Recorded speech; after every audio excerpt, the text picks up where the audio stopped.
Prezident maktablari ikkinchi bosqichga tayyorlanish tanqidiy savol. Tanqidiy fikrlashdan keyingi savol. Bizda fotoapparat va linzaning narxi $600, fotoapparat va qutining narxi $450, linza va qutining narxi $250, fotoapparatning narxi qancha?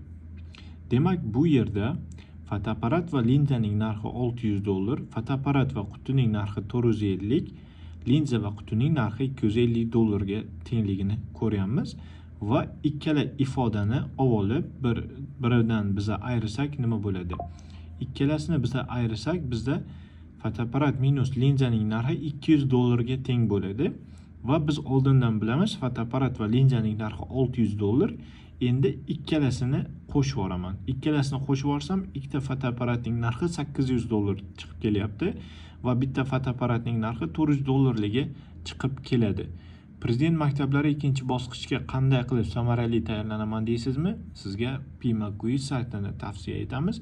Bu yerda mingdan ortiq testlar bor.